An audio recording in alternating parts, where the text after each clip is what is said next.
बनेगी तो उसको जियो टैगिंग करो। हमने आंगनवाड़ी को भी गति शक्ति में डाल दिया है। तो मतलब कि इस आंगनवाड़ी में अगर कोई नलका नहीं चल रहा है, बिजली नहीं आ रही है और अगर आंगनवाड़ी बंद है तो हम वो भी सचेत कर देते हैं। एक प्रदेश ऐसा है जिसका मैं नाम नहीं लूँगी, लेकिन उस प्रदेश से ही आप शायद आती हैं। वहाँ पर हमें पता था कि 9,000 आंगनवाड़ियाँ बंद हैं, तो हमने प्रदेश से कहा आपके 9,000 आंगनवाड़ी बंद हैं, खोलने का इरादा है या बंद कीजिएगा। तो प्रदेश ने त्वरित रूप से, तो टेक्नोलॉजी का ये भी फ़ायदा होता है कि हम प्रदेश की सरकारों को ज़िला के हम अपने जो प्रशासन है, प्रशासनिक अधिकारी हैं, उनको बता सकते हैं कि आपकी आंगनवाड़ी फंक्शनल नहीं है। हर आंगनवाड़ी की अगर आप होम विजिट्स ही देखें, हमको पता चल जाता है कि किस बेनिफिशियरी के पास, भारत सरकार में हमें पता चल जाता है कि अब तक कोई गया नहीं है।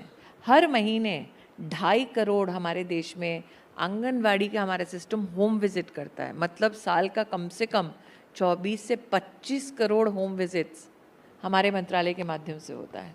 जो बाहर में आंगनवाड़ी महिलाएं हैं, जो आपकी बहनें हैं, उन्होंने मुझे बहुत अच्छी बात बताई। और जो बिहार में हमने देखा था एक मुस्कुराता हुआ चेहरा महिलाओं का, और मैम ये बहुत बड़ा ट्रांसफॉर्मेशन है।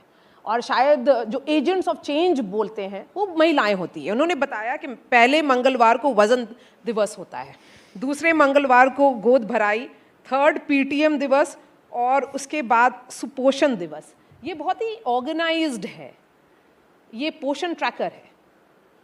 और पोषण ट्रैकर कोविड के वक्त बनाया था, 3 महीने में। ट्रैकर बनाने वाले मैं और ये 2 अफसर यहीं सामने बैठे हुए हैं। तो कई लोगों ने कहा बहुत एम्बिशियस है, फिर कुछ लोगों ने कहा अरे इतना एम्बिशियस है कि बड़ा महंगा पड़ेगा। हमें डोनेशन मिली, हमें सहायता मिली। हमने कहा कि हम इसको सरकारी सिस्टम में ही बनाएंगे और ट्रैकर को बनाकर डिप्लॉय हमने पूरा का पूरा काम 3 महीने में किया। प्रधानमंत्री जी ने कहा भले ही कोविड की विषम परिस्थिति आई है, लेकिन ये नहीं है कि गवर्नेंस में हम लोग कमज़ोर पड़ जाएं। आपके विभागों में अगर आपको कोई ऐसा कदम उठाना है जो रिफॉर्म लेकर आ सकता है, यही समय है। जैसे पीएम कहते हैं सही समय, इस समय पे करो। ये जब रेड अलर्ट होता है कि कोई आपको डिस्ट्रिक्ट में आपको लगता है प्रॉब्लम होता है, तो कैसे आप एक्ट करती हैं फिर?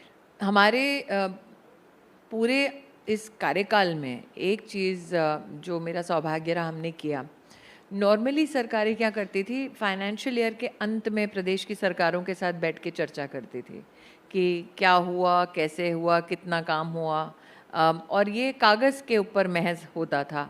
अब सैटेलाइट इमेजिंग के ज़माने में हम बता सकते हैं कि कितना काम हुआ, कितना रह गया है, क्यों रह गया है।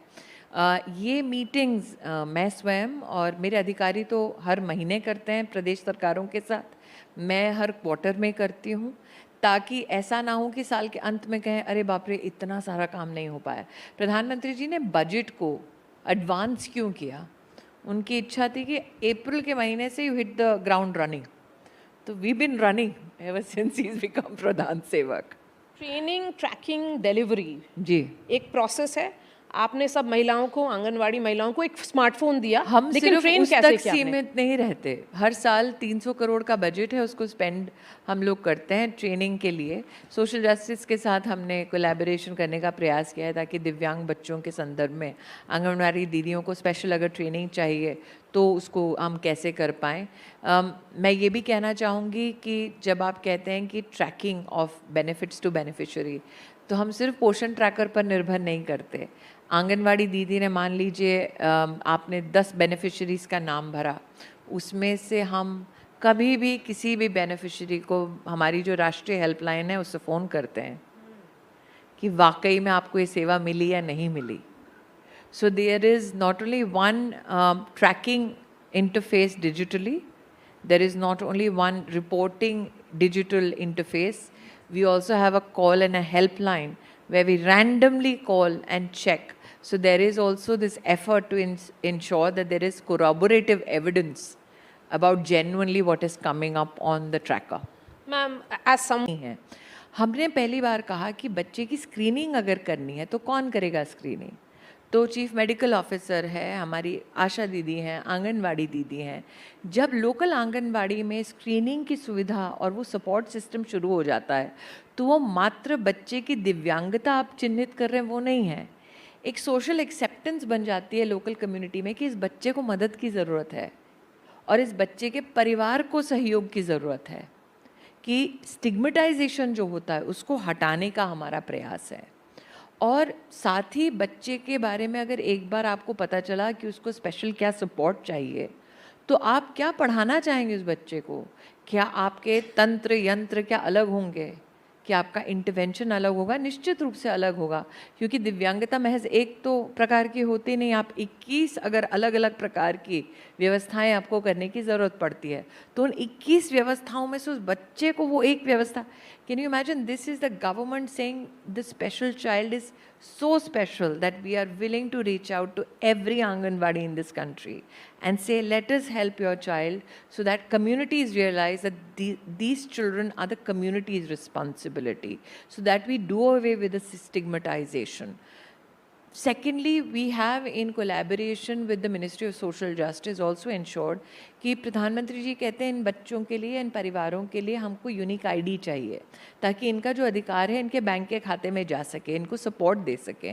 तो वो यूनिक आईडी भी जनरेट होगा इस प्रोटोकॉल के अंतर्गत। जैसा कि आप जानते हैं कि अर्ली आइडेंटिफिकेशन से बच्चे का जो लर्निंग एक्सपीरियंस है सिर्फ आंगनवाड़ी में नहीं, we will ensure that the child then even delves into the education systems, health systems, in collaboration with Ministry of Education, Social Justice, Ministry of Health. तो एक होलिस्टिक मानवीय दृष्टिकोण से अगर आप देखें तो एक प्रोटोकॉल महज एक कागज़ नहीं है, एक सोच के बदलाव की पहल है। Modi became Prime Minister. We wanted people to recognize that children have to be measured. आप बोलते हैं बच्चे को हेल्दी बनाना है, लेकिन मानक क्या है, बेंचमार्क क्या है, कैसे पता चलेगा? तो मंत्रालय हमारा और स्वास्थ्य मंत्रालय दोनों के बीच में समन्वय ही नहीं था मोदी जी के प्रधानमंत्री बनने से पहले कि किसके स्टैंडर्ड के आधार पर बच्चे के आप हेल्थ डिसाइड करेंगे। WHO के स्टैंडर्ड को लेकर हमने दोनों मंत्रालय के समन्वय से स्टैंडर्डाइज्ड एक प्रोसेस और प्रोसीजर आंगनवाड़ी की बहनों को, आशा वर्कर्स को दिया। नरेंद्र मोदी ने कहा कि अगर हम चाहते हैं कि महिला की मृत्यु दर कम हो बच्चे के जन्म देते वक्त, तो महिला क्यों नहीं जाती है डॉक्टर के पास कि उस एक दिन में अगर उसको वैक्सीन लगाना है या डॉक्टर का चेकअप करना है, मजदूरी का पैसा कम पड़ जाता है। तो नरेंद्र भाई ने कहा ऐसा करते हैं कि ऐसी गर्भवती बहनों के लिए आप उनके बैंक में कैश ट्रांसफ़र करवाओ। तो प्रधानमंत्री मातृवंदना योजना शुरू हुई। 5,000 रुपये सीधा बैंक के खाते में 2 किस्तों में जाता है। प्रधानमंत्री जी ने कहा कि ये पहले बच्चे के लिए जा रहा है, अगर दूसरी बेटी हो तो 6,000 रुपये दो, ताकि महिला अगर गर्भवती है तो वो जाए, वैक्सीनेशंस पाए, डॉक्टर का चेकअप पाए। और एक बार एक मेंटल फ्रेमवर्क हो जाता है कि इस अस्पताल में जा रहे हैं, तो डॉक्टर्स और वहाँ पर जो मेडिकल पर्सनल फील्ड वर्कर्स हैं वो महिला को प्रोत्साहित करते हैं कि आप घर पे बच्चे को जन्म ना देना, अगर कुछ हो गया तो फिर कम से कम डॉक्टर की सुविधा आपको अस्पताल में मिलेगी। तो वो इंस्टीट्यूशनल डिलीवरी आपकी बढ़ने लगी, महिला की मौत बच्चे को जन्म देते हुए ये परसेंटेज आपका घटने लगा। अब बच्चा अगर अस्पताल की परिधि में जन्म लेता है, बच्चे को जन्म के वक्त अगर कोई तकलीफ़ है, तो आपके पास मेडिकल इंफ्रास्ट्रक्चर उपलब्ध है उस बच्चे की देखभाल करने के लिए। व्यवस्था प्रधानमंत्री जी ने कहा कि अगर आज मुझे पता करना है किसी ज़िले में, किसी ब्लॉक में, किसी गांव में बच्चा बीमार है कि नहीं, कैसे पता करेंगे? तो प्रधानमंत्री जी ने पोषण अभियान को एक नेशनल फ्लैगशिप स्कीम बनाया। हमारे देश के इतिहास में कभी भी, आप कह रही हैं मेरे मंत्रालय का ये काम है, हम 18 मंत्रालयों का समन्वय करते हैं। 18 मिनिस्ट्रीज कोलैबोरेट अंडर द पोषण अभियान, which means 18 ministries includes ministry of agriculture. अब कोई सोचेगा कि आंगनवाड़ी में एग्रीकल्चर का क्या काम है। हमने पोषण वाटिका बनवाई, देश भर में 2 लाख से ज़्यादा पोषण वाटिका बनाई, जिसमें हमने कहा कृषि विज्ञान केंद्र कहीं चल रहा है उसके कृषि विशेषज्ञ को बुलाओ, वहाँ की जो टोपोग्राफी है उसके हिसाब से स्थानीय कौन सी वेजिटेबल्स उग सकती हैं जो आंगनवाड़ी की बहनें बच्चों को वहाँ खिला सकती हैं। तो देयर हैज़ बीन, कहते हैं ना, God is in details, and the Prime Minister finds God in that detail almost in every project that he undertakes. It's also about early. आकांक्षी ज़िलों की बात कर रही हैं। प्रधानमंत्री जी ने जब आकांक्षी ज़िले या फिर प्रधानमंत्री जनमन, जो विशेष आदिवासी समुदायों में सोशल इंफ्रास्ट्रक्चर को पुनः उसे सुदृढ़ करने की दृष्टि से प्रधानमंत्री जी का संकल्प रहा, तो उन्होंने कम से कम हमारे मंत्रालय में सक्षम आंगनवाड़ी की हमने कल्पना प्रस्तुत की, जिसमें देश में 2 लाख आंगनवाड़ी, जो सिर्फ और सिर्फ हमने एस्पिरेशनल ज़िलों से शुरू की, अब आदिवासी अंचल में भी हमारा विशेष 2500 से ज़्यादा आंगनवाड़ियों को विशेष सारे रूल्स रिलैक्स करके, क्योंकि आंगनवाड़ी बनता है तो उसके आसपास में आबादी कितनी है उसके हिसाब से आंगनवाड़ी चिन्हित होता है। आदिवासी अंचल में आबादी शायद उतनी ज़्यादा ना हो, फिर भी प्रधानमंत्री जी ने कहा कि यहाँ पर सोशल इंफ्रास्ट्रक्चर की, आंगनवाड़ी, स्कूल की, सड़क की ज़रूरत है, तो आप रूल्स रिलैक्स कीजिए, उनके लिए विशेष बनवाइए। साथ ही मुझे लगता है सक्षम आंगनवाड़ी की जो कल्पना है वो साधारण आंगनवाड़ी नहीं है। भारत नेट से जुड़ा हुआ वो आंगनवाड़ी का स्पेस है। ऑडियो विजुअल लर्निंग वहाँ पर डिवाइसेस या फिर इंगेजमेंट्स और प्रोटोकॉल्स उपलब्ध हैं। रेन वाटर हार्वेस्टिंग की पूरी व्यवस्था उपलब्ध है।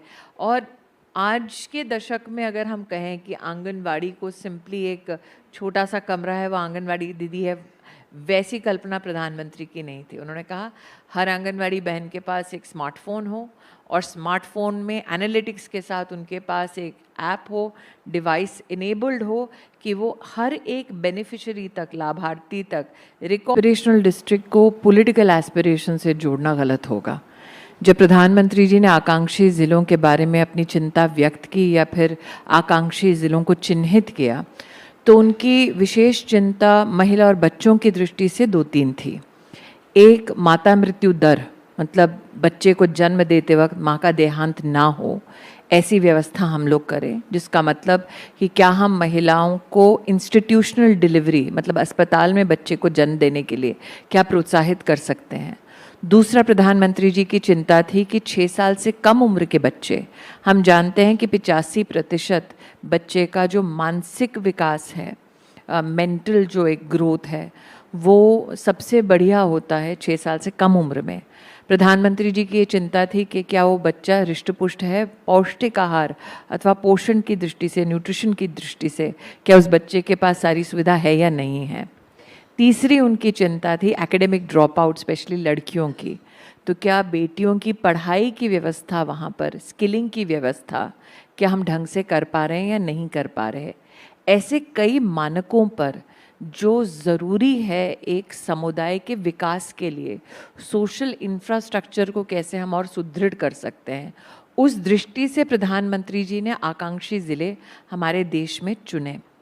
आकांक्षी ज़िले लोग जैसे बीमारू स्टेट्स कहते थे, उसी प्रकार से एक स्टेट के अंदर ये बीमारू ज़िला हुआ करता था। और अगर आप किसी प्रशासनिक अधिकारी से पूछें तो वो उस ज़िले में अपनी पोस्टिंग को पनिशमेंट पोस्टिंग मानते थे। प्रधानमंत्री जी ने ही literally flipped the entire administrative framework. उन्होंने कहा जो आपका सबसे काबिल ऑफिसर हो, महिला हो या पुरुष हो, आप उनको एस्पिरेशनल डिस्ट्रिक्ट का दायित्व दीजिए। और वो डिस्ट्रिक्ट, उसके अफसरों को ये बता दिया जाता था कि आपको नेशनल बेंचमार्क क्या है, राष्ट्रीय उपलब्धि का स्तर क्या है, या आपके प्रदेश की उपलब्धि का स्तर क्या है, क्या आप उस स्तर तक पहुंचा सकते हैं। तो एक कोलैबोरेशन लेकिन कंपटीशन की भावना ब्यूरोक्रेट्स में भी जागृत हुई। उसमें सिविल सोसाइटी को साथ लिया गया कि अगर आप एनजीओ चलाते हैं किसी विशेष वर्ग के लिए, महिला के लिए, बच्चों के लिए, वृद्धों के लिए, तो क्या आप अपने सिविल सोसाइटी लीडर्स को, थॉट लीडर्स को ज़मीनी स्तर पर प्रशासन के साथ क्या समन्वय में या कोलैबोरेशन में जोड़ सकते हैं। तो मुझे लगता है मारिया जी, आज की यह हेडलाइन किसी पॉलिटिकल विश्लेषक के लिए बहुत ही सुहावनी होगी। सिंप्लीफाई की होगी उन्होंने कि मोदी मैजिक क्या है, बस एस्पिरेशनल डिस्ट्रिक्ट में इतनी सीटें बढ़ गई। लेकिन मोदी का संकल्प जो है वो विकसित भारत का संकल्प है, और विकसित भारत अगर हम बनाना चाहते हैं तो उसको फाउंडेशनली स्ट्रॉन्ग करना पड़ेगा। और मुझे लगता है आकांक्षी ज़िलों में आज जो हमको परिणाम एडमिनिस्ट्रेटिव और ह्यूमन डेवलपमेंट इंडेक्स की दृष्टि से दिख रहे हैं वो अभूतपूर्व है, वो हमारे देश में कभी दिखे नहीं। What next now? अगर अमृतकाल में आंगनवाड़ी पहुंच गया है तो फिर आगे क्या? मेरे पास जिम्मेदारी इस वक्त फाउंडेशन की है। आगे क्या है वो मुझे लगता है कि जिस प्रकार से प्रधानमंत्री बिल्ड कर रहे हैं, हाल ही में हमने क्रैश की व्यवस्था आंगनवाड़ी में भी की, पालना स्कीम के अंतर्गत। हम रिकग्नाइज करते हैं कि जो वर्किंग विमेन की संख्या बढ़ रही है और विशेषतः ग्रामीण अंचल में भी जहाँ पर इन सुविधाओं को देना है, तो हमने शुरुआत की है some of the busiest urban centres.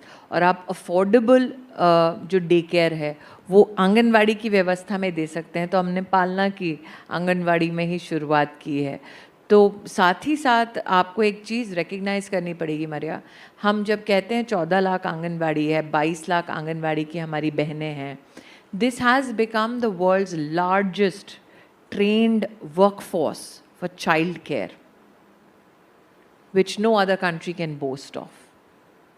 So हम सिर्फ ये ना देखें कि हम जब आंगनवाड़ी की व्यवस्था देते हैं तो सिर्फ उस बेनिफिशरी को बेनिफिट होता है। आज एक ग्रोइंग इकोनॉमी में जहाँ पर महिलाओं की वर्कफोर्स में सहभागिता बढ़ रही है, एक अर्ली चाइल्ड केयर की स्किल्ड वर्क सेट का होना और इतनी बड़ी मात्रा में उपलब्ध होना अपने आप में मुझे लगता है भारत की बहुत बड़ी एक स्किल्ड धरोहर है। मैम, ये कॉन्वर्सेशन हम